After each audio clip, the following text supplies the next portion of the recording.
সব বলছি।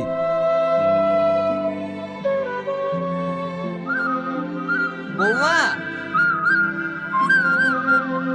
চাচাজি আমাদের বাড়িতে। ভালো আছিস মা? আর শ্রাবণী কই? চাচাজি এইটা আমাদের শাহিন। হ্যাঁ, তুমি তো দেখোনি। ভালো আছেন চাচিমা? কত বড় হয়ে গেছো, সেই ছোটবেলায় দেখেছি। মা, এই লাউটা রহিমা ভাবি দিল। দাদু ভালো আছেন? এনাকে তো ঠিক চিনলাম না। এই তো আমাদের শাহিন, বাইরে থেকে অনেক পরে এসেছে। ভালো আছেন আপনি? হ্যাঁ হ্যাঁ ভালো আছি। ওর নাম শ্রাবণী, খুব ভালো মেয়ে। সে তো দেখতেই পাচ্ছি। দাদু অনেক দেরি হয়ে গেল, চলেন বাড়ি যাই। বাবা, একটু নাই দেরি হলো, তাতে আবার কি এমন ক্ষতি হয়ে যাবে? না না ঠিক আছে, পরে আসবো।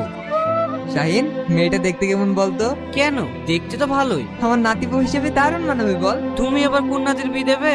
হারাম জাদা, তোর কি বয়স কম হয়েছে নাকি? তোর বিয়ের বয়স হয়নি? দাদু আমি ওকে বিয়ে করতে পারবো না। এ তুই কি বলছিস? অনেকদিন আগে থেকে আমি কথা দিয়ে রেখেছি। আমিও একজনকে কথা দিয়ে রেখেছি দাদু, আমি ওকে ভীষণ ভালোবাসি। ওই আমার জান, ওকে ছাড়া আমি বাঁচবো না। ও আমাকে খুব ভালোবাসে, ও আমাকে ছাড়া কাউকে বিয়ে করবে না। দাদু ভাই, তুই এখন বড় হয়েছিস, তুই কি আমার কথা আর লিবি বল? যেটা ভালো মনে করিস তাই কর।